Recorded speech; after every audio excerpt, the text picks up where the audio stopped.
विद्यार्थ्यांना प्रथमतः मी प्रवीण पाटील ॲम्बिशन अकॅडमीतर्फे नमस्कार करतो. आणि आज आपण संख्या आणि संख्येचे प्रकार आपण काल बघितले होते, त्याचा पुढचाच प्रकार म्हणून आज आपण समसंख्या, नैसर्गिक संख्येमधला समसंख्या हा प्रकार बघणार आहोत. त्यांना इंग्लिशमध्ये इव्हन नंबर्स म्हणतात. इव्हन नंबर्स म्हणजे काय? ज्या संख्यांच्या एकक स्थानी 0, 2, 4, 6, 8 हे अंक असतात त्यांना समसंख्या म्हणतात. समजा 212, त्याच्या एकक स्थानी 2 आहे. तसंच 314 किती आहे? 4. तर यांना काय म्हणता येईल? समसंख्या. पुढचा प्रकार आहे विषम संख्या. त्यांनाच इंग्लिशमध्ये ऑड नंबर्स असं म्हणतात. ज्या संख्येच्या एकक स्थानी 1, 3, 5, 7, 9 हे अंक असतात त्यांनाच विषम संख्या म्हणजेच ऑड नंबर्स. जसं 319, 777 किती आला एकक स्थानी? 7, 9. लक्षात. ज्या संख्येच्या एकक स्थानी 1, 3, 5, 7, 9 हे अंक असतात त्यांना विषम संख्या. ज्या संख्येच्या एकक स्थानी 0, 2, 4, 6, 8 म्हणजे हे सोडून 0, 2, 4, 6, 8 हे अंक असतात त्यांना समसंख्या म्हणतात. 0, 2, 4, 6, 8 अंक असतील तर सम, 1, 3, 5, 7, 9 असतील तर विषम. त्याच्यानंतर विषम संख्यामधला पुढचा प्रकार आहे मूळ संख्या. त्यांनाच प्राईम नंबर्स. मूळ म्हणजे मूळ संख्येमध्येच त्याचा अर्थ झाला आहे. प्राईम मूळ तीच संख्या. ज्या संख्येला एक आणि तीच संख्या, ज्या संख्येला एक आणि तीच संख्या यांनी भाग जातो त्यालाच मूळ संख्या किंवा प्राईम नंबर असं म्हणतात. तर 1 ते 100 मधले आपण प्राईम नंबर बघूया. 2, 3, 5, 7, 11, 13, 17, 19, 23, 29, 31, 37, 41, 43, 47 ह्या 1 ते 50 मधल्या 15 मूळ संख्या. आता 50च्या पुढच्या 53, 59, 61, 67, 71, 73, 79, 83, 89 आणि 97 आणि ह्या पुढच्या 10 अशा एकूण 1 ते 100 मध्ये 15 मूळ संख्या आहेत. सॉरी 25. 1 ते 50 मध्ये 15 आणि पुढच्या 10 कशात बघा. 1, 2, 3, 4, 5, 6, 7, 8, 9, 10, 11, 12, 13, 14, 15 आल्याबरोबर 16, 17, 18, 19, 20, 21, 22, 23, 24, 25. 1 ते 100 मध्ये किती मूळ संख्या आहेत? 25. व 1 ते 100च्या मूळ संख्यांची बेरीज. मूळ संख्यांची बेरीज किती येते माहिती आहे तुम्हाला? 1060. किती येते? 1060. 1 ते 100च्या मूळ संख्यांची बेरीज. लक्षात. तर 1 ते 100 पर्यंत अशा 25 मूळ संख्या आहेत. किती मूळ संख्या आहेत? 25. आणि त्यांची बेरीज किती येते? 1060. मूळ संख्या म्हणजे काय तर तुम्हाला परत एकदा सांगतो. ज्या संख्येला 1 आणि तीच संख्या यांनी भाग जातो. बघा उदाहरणार्थ 13 घ्या. 13ला 1 आणि 13नेच भाग जातो. 13ला 1 आणि 13ने, याच्या व्यतिरिक्त कोणत्याही संख्येने भाग जात नाही. म्हणूनच यांना मूळ संख्या असं म्हणतात. पुढचा प्रकार आहे जोड मूळ संख्या. म्हणजेच काय? Twin prime numbers. म्हणजेच काय? Twin prime numbers. याच्यामध्ये जोड मूळ संख्येच्या जोड्या असतात. त्याचं सांगितलं की ज्या मूळ संख्यांमध्ये फरक 2 असेल त्यांना जोड मूळ संख्या म्हणतात. ज्या मूळ संख्यांमध्ये फरक 2 असेल त्या जोड्यांनाच जोड मूळ संख्या असं म्हणतात. आता इथूनच उचलू घ्या. बघा याच्यामध्ये आहे 3, 5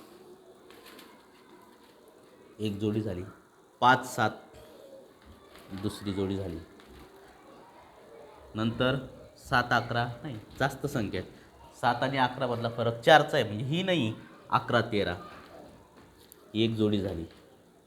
पुढं 13 ते 17 नाही. 17, 19 आहे मात्र यांचा फरक कितीचा आहे? 2चा आहे. लक्षात. 29, 31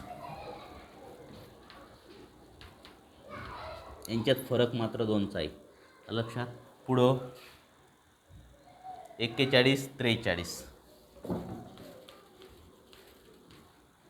पुढं 43 47 नाही येणार, परंतु 59 61 आता 7 जोडे येतात बरोबर. 59 61 पुढं 67 71 नाही, 71 73 येतो. 71 73 आता 7 जोडे आले असतील. 1 2 3 4 5 6 7.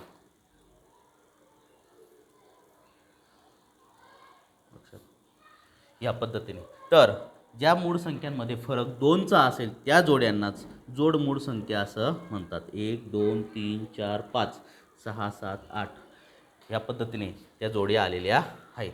लक्षात, यांना जोड मूळ संख्यांच्या जोड्या असं म्हणतात. तर याच्यामध्ये एक विषय राहायचं सांगितला की सगळ्यात लहान मूळ संख्या कोणती आहे, तर 2 आहे. तिलाच तुम्हाला परीक्षेत प्रश्न येतो, सगळ्यात लहान मूळ संख्या कोणती किंवा सममूळ संख्या कोणती, तर ती असते 2. तुम्हाला ऑप्शन दिले जातील बरेच, मूळ संख्याच दिले जातील, पण तुम्हाला विचारायचं सगळ्यात लहान मूळ संख्या कुठली, सममूळ संख्या कुठली, तर त्याचं उत्तर असेल 2. आपण बघितलं मूळ संख्या जोड मूळ संख्या. पुढचा प्रकार बघूया, संयुक्त संख्या. त्यांनाच कंपोजिट नंबर्स असं म्हणतात. काय म्हणतात, कंपोजिट नंबर. ज्या संख्येला 2पेक्षा जास्त संख्यांनी भाग जातो किंवा 2पेक्षा जास्त विभाजक असतील. समजा 24, उदाहरणार्थ 24ला बघा 2ने भाग जातो, नंतर 4ने जातो, 6ने जातो, 12ने जातो आणि 24ने जातो. आलं लक्षात, या सर्व संख्यांनी भाग जातो. मग 2पेक्षा जास्त संख्येने भाग गेला की नाही, मग त्यांना काय म्हणायचं, संयुक्त संख्या. 1 ते 100 किती असतील, 1 ते 100 25 मूळ संख्या आहेत. 25 मूळ संख्या, त्यांना 1 आणि 30 संख्येने भाग जातो, म्हणजे त्या नसतील संयुक्त. आणि 1 + 1 एवढे संख्या 26 संख्या शोधल्या तर 1 ते 100 किती, 74 संयुक्त संख्या असतील. 1 ते 100 74 संयुक्त संख्या असतील. संयुक्त संख्या 1 ते 100 लक्षात, या पद्धतीने. तर संयुक्त संख्या म्हणजे तुमच्या लक्षात आलं असेल, म्हणजे काय, ज्या संख्येला 2पेक्षा जास्त संख्यांनी विभाज्य असतात किंवा भाग जातो त्या संख्येला संयुक्त संख्या असं म्हणतात. जसं मी तुम्हाला 24चं उदाहरण दिलं, किंवा 78ला बऱ्याच संख्येने 2 6 12 ह्या पद्धतीने. नेक्स्ट आलं लक्षात, या पद्धतीने. पुढचा प्रकार आहे सहमूळ संख्या. आहे सहमूळ संख्या, त्यांनाच को प्राईम नंबर्स असं सुद्धा म्हणतात. काय म्हणतात, को प्राईम नंबर. आपण बघितलं जोडमूळ, आता सहमूळ. को प्राईम हे ज्या संख्येचे सामायिक अवयव सारखे नाहीत, सामायिक अवयव सारखे नाही, संख्येचे, मूळ संख्येचे नाही बोललो आम्ही, संख्येचे सामायिक अवयव. फॉर एक्झाम्पल 14 आणि 19 अशा 2 संख्या आपण घेऊ, तरी हा 14 आणि हा 19 यांचे सामायिक अवयव एकही सारखा नाही. याला 2ने भाग जातो, ही तर मूळच संख्या आहे, याला 1 आणि 19नेच भाग जातो. लक्षात, परत 7ने भाग जातो, याला जातच नाही. त्याच्यामुळे ज्या संख्येचे काय सांगितलं, सामायिक अवयव सारखे नाही, त्यांनाच काय म्हणतात, जोड सहमूळ संख्या असं म्हणतात. लक्षात, समजा 14 आणि 20 घेतला, त्याऐवजी 14 आणि 20 बघा, दोघांचा एक सामायिक अवयव सारखा आहे. काय, 2. दोघांनी 2ने भाग जातो, म्हणजेच काय, ह्या सहमूळ संख्या नाहीत. 14 आणि 20 सहमूळ संख्या नाही, पण 14 आणि 19 मात्र सहमूळ संख्या आहे, कारण दोघांचे सामायिक अवयव सारखे नाहीत, म्हणून त्यांना को प्राईम म्हणजे सहमूळ संख्या असं म्हणतं. लगतच्या सर्व संख्या या सहमूळ संख्या असतात. समजा 14 15 या सहमूळ संख्या आहेत, 15 16 लगतच्या सर्व नैसर्गिक संख्या या सहमूळ संख्या असतात.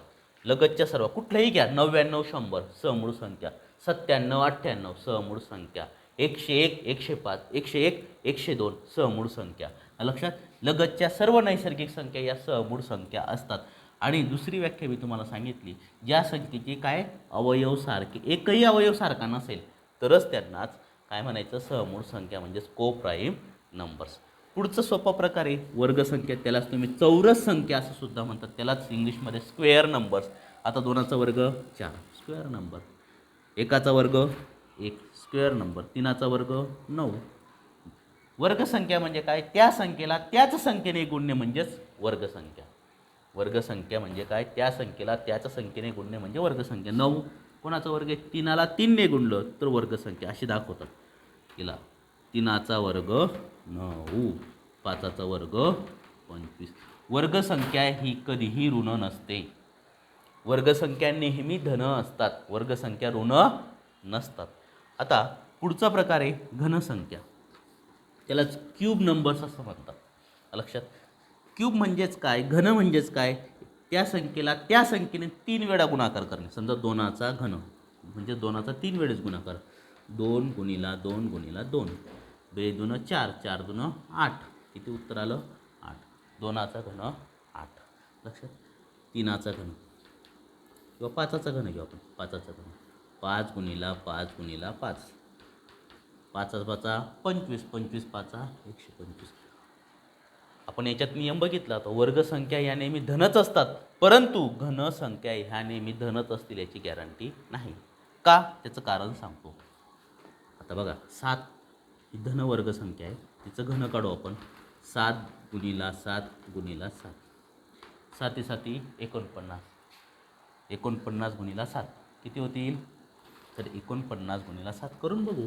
49 गुणिला 7, 7 नम 63 3, हातच्याला 6, 7 चोक 28, 28 आणि 6 किती झाले? 34. 343 उत्तर आलं. आलं लक्षात. आता ऋण 7 याचं घन करू. म्हणजेच काय? ऋण 7 गुणिला ऋण 7 गुणिला ऋण 7, 3 वेळेस गुणाकार केला. मायनस मायनसचा गुणाकार काय होतो? प्लस. 7 7 49, याचं उत्तर प्लस 49 येईल, मात्र हा वजा 7 जसाच्या तसा असेल. आता प्लस मायनसचा गुणाकार काय येईल? मायनस, त्याचं उत्तर येईल वजा 343, पण त्याचं उत्तर काय येईल? मायनस 343. ह्या पद्धतीने. तर घनसंख्या ह्या ऋणही असू शकतात आणि धनही असू शकतात, परंतु वर्गसंख्या या नेहमी धनच असतात. या पद्धतीने आपण समसंख्या, विषम संख्या. समसंख्या म्हणजे ज्या संख्येच्या शेवटी 0 2 4 6 8 हे अंक असतात त्यांना समसंख्या म्हटलं. ज्या संख्येच्या शेवटी 1 3 5 7 9 हे अंक असतात त्यांना विषम संख्या म्हटलं. मूळ संख्या, ज्या संख्येला 1 व तीच संख्या यांनी भाग जातो त्यांना मूळ संख्या म्हटलं. 1 ते 100 मध्ये 25 मूळ संख्या आहेत, त्या मी तुम्हाला लिहून दाखवल्या. त्या सर्वच विद्यार्थ्यांच्या पाठ असणं गरजेचं आहे. त्याच्यानंतर 1 ते 100 मध्ये 25 मूळ संख्या आहेत, त्यांची बेरीज 1060 येते. सर्वात लहान मूळ संख्या 2 आहे, सर्वात एकच सममूळ संख्या आहे ती म्हणजेच 2. असाही प्रश्न परीक्षेत येतो. जोड मूळ संख्या, त्याला ट्विन प्राईम नंबर्स असं म्हणतात. ज्या संख्येतील फरक, मूळ संख्येमधली फरक 2 असतील तर त्यांना जोड मूळ संख्या असं म्हणतात. 3 5 5 7 11 13 आपण अशा जोड्या लिहून दिल्या. त्यांच्या सगळ्यांमधला फरक हा किती आहे? 2 आहे. लक्षात. या पद्धतीने पुढचं संख्या आहे संयुक्त संख्या. ज्या संख्येला 2पेक्षा जास्त संख्यांनी भाग जातो त्यांना संयुक्त संख्या असं म्हणतात. जसं 24, 2 4 6 12 24, म्हणजे या संख्येला 2पेक्षा जास्त विभाज्य आहेत म्हणून यांना काय म्हणतात? संयुक्त संख्या. 78, 2 6 12 12 78, या पद्धतीने म्हणजे 78 ही सुद्धा काय आहे? संयुक्त संख्या. 1 ते 100 मध्ये किती संयुक्त संख्या असतील तर तुम्हाला माहिती आहे 1 ते 100 मध्ये 25 मूळ संख्या आहेत आणि 1 ही सुद्धा काय आहे? संयुक्त संख्या नाही. म्हणजेच 25 मूळ संख्या आणि 1 असं 26 सोडले तर 74 ह्या संयुक्त संख्या आहेत 1 ते 100 मध्ये. पुढचा प्रकार आहे सहमूळ संख्या. ज्या संख्येचे सामायिक अवयव सारखे नाहीत. सामायिक अवयव सारखे नाही. 14 आणि 19 हे 2 उदाहरण घेतले. दोघांचाही एकही सामायिक अवयव सारखा नाही. समजा याचा 1 2ने भाग जातो तर याला 2ने भाग जात नाही. म्हणजेच 14 आणि 19 हे काय आहेत?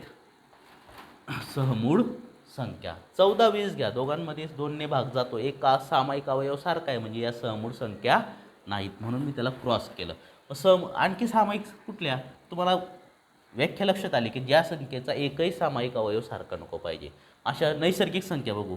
लगतच्या 14 15 नाही आहेत, 15 16 97 98 तुम्हाला सांगितलं, 105 106 या पद्धतीने. पुढचं संख्या आहे वर्गसंख्या. वर्गसंख्या किंवा चौरस संख्या किंवा स्क्वेअर नंबर्स. ज्या संख्येला त्याच संख्येने गुणलं असतात त्या संख्येला त्याच संख्येने गुणलं असं त्यांच्या गुणाकाराचं उत्तर ही वर्गसंख्या येत असते. 3चा वर्ग म्हणजेच काय 3 गुणिला 3, त्याचं उत्तर काय येतं 9. या पद्धतीने 5चा वर्ग म्हणजेच काय 5 गुणिला 5, त्याचं उत्तर येईल 25. वर्गसंख्या या नेहमी धन असतात. तर घनसंख्या म्हणजे काय पुढचा प्रकार बघूया. त्यालाच क्यूब नंबर्स असं म्हणतात. 2चा घन म्हणजे 2चा 3 वेळेस गुणाकार 1 2 3 बघा 2 गुणिला 2 गुणिला 2, त्याचं उत्तर किती येतं 8. 5चा घन 5 गुणिला 5 गुणिला 5, 5 5 25, 25 5 125. घनसंख्या ह्या धनही असू शकतात आणि ऋणही असू शकतात. आपण उदाहरणादाखल 7चा घन आणि वजा 7चा घन बघितला. 7चा घन धन 7चा घन 343 येईल, ऋण 7चा घन ऋण 343 येईल या पद्धतीने. तर घन किमान वर्गसंख्या या 30पर्यंत पाठ असल्या पाहिजेत, तर घनसंख्या किमान 20पर्यंत पाठ असल्या पाहिजेत. पुढचा प्रकार बघणार आहोत आपण त्रिकोणी संख्या. हा शेवटचा प्रकार, त्याला ट्रिंग्युलर नंबर्स असं म्हणतात. त्रिकोणी संख्या म्हणजे काय, ज्या संख्येपासून त्रिकोण तयार होतात, ज्या संख्येपासून त्रिकोण तयार होतात त्या संख्येनं त्रिकोणी संख्या असं म्हणतात. फॉर एक्झाम्पल 1 ही त्रिकोणी संख्या आहे. कसं तर एकाचा एक त्रिकोण तयार होतो, एक सिंगल डॉट. पुढचा प्रकार बघूया. ही पहिली त्रिकोणी संख्या बघितली. आता दुसरी त्रिकोणी संख्या लक्षात. दुसरी त्रिकोणी संख्या कशी काढायची, 1 अधिक 2, याचं उत्तर येतं 3. बघा तुम्हाला 3 1 2 3 झाला त्रिकोण, म्हणजे ही झाली त्रिकोणी संख्या. आलं लक्षात. या पद्धतीने पुढची त्रिकोणी संख्या 1 2 आणि 3. कसं त्रिकोण काढून दाखवतो तुम्हाला. 1 आणि 2 3 झाले, 3 आणि 3 6, ही त्रिकोणी संख्या झाली. कसा त्रिकोण झाला बघा, 1 2 याच्या 1 2 3 झाला त्रिकोण तयार. हे जोडलं तर ह्या पद्धतीने असा त्रिकोण तयार होतो. पुढची चौथी त्रिकोणी संख्या काढूया आपण. 1 2 3 4 या पद्धतीने सगळ्यांची बेरीज करा. 1 अधिक 2 3 3 आणि 3 6 6 आणि 4 10 या पद्धतीने. तो कसा काढायचा तर ते तुम्हाला सांगतो बघा. 1 याच्याच पद्धतीने जायचं. 1 2 3 4 बघा, 4 आणि 3 7 8 9 10 या पद्धतीने अशा त्रिकोणी संख्या काढता येतात. तर त्रिकोणी संख्या कशा काढायच्या. आता तुम्हाला विचारलं 7वी त्रिकोणी संख्या कुठली, किंवा याचा प्रश्न असा येतो 7 पाया असलेली त्रिकोणी संख्या कुठली. असं काढायचं असेल 7, त्याचा पुढची संख्या घ्यायची 8 आणि भागीला 2. 7 पाया असलेली त्रिकोणी संख्या कुठली, तर 7 त्याची पुढची संख्या नैसर्गिक संख्या 8 भागीला 2. मग काय करायचं इकडे लक्ष द्या. 7 या 2ने या 8ला भाग देऊन टाकायचं, त्याचं उत्तर 2 चोक 8 7 चोक 28. तर 7 पाया असलेली त्रिकोणी संख्या किती आली 28. तुम्हाला 1 ते 100 मध्ये 13 त्रिकोणी संख्या सापडतात. किती 13. आपण 13 पाया असलेली त्रिकोणी संख्या काढू. मग तुम्हाला माहीत असेल 13 गुणिला 14 भागीला 2, 2 साती 14 म्हणजे काय 13 गुणिला 7, 13 साता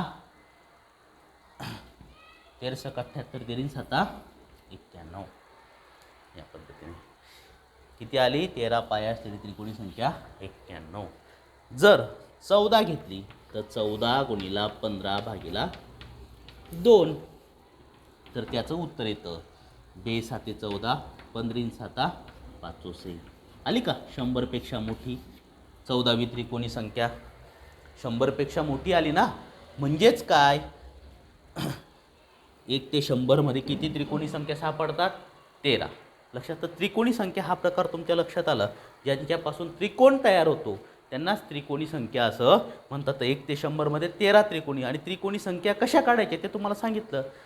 कुठलीही संख्या विचारलं 15वी त्रिकोणी संख्या विचारली तर 15 गुणिला 16 भागीला 2 या पद्धतीने काढायचं. तुम्हाला असं विचारलं 55 ही त्रिकोणी संख्या आहे किंवा नाही ते सांगा. मग तुम्ही कसं करणार, सोपं उत्तर आहे 55ची दुप्पट करायची 110. तुम्हाला काय विचारलं ही त्रिकोणी संख्या आहे की नाही, काय करायची दुप्पट. आणि दुप्पट केल्यानंतर लगतच्या संख्यांचा गुणाकार, जसं आपण इथं करत होतो 10 गुणिला 11. म्हणजेच काय 55 पाय असलेली त्रिकोणी संख्या आहे, त्यांचा लगतचा गुणाकार काय येतो 10 गुणिला 11, याचं उत्तर काय येतं 110. या पद्धतीने लक्षात त्याची दुप्पट करायची आणि ते चेक करायचं. आलं लक्षात. या पद्धतीने म्हणजे ती त्रिकोणी संख्या आहे किंवा नाही. तर या पद्धतीने आज आपण संख्या आणि संख्येचे प्रकार आपण शिकलो. एक कालचा व्हिडिओ आणि आजचा व्हिडिओ आपण संख्या आणि संख्येचे प्रकार समाप्त केलेत. उद्या याच पद्धतीने आपण गणितातील मूलभूत क्रिया बेरीज वजाबाकी गुणाकार भागाकार कसे करतात हे आपण बघणार आहेत. तोपर्यंत नमस्कार.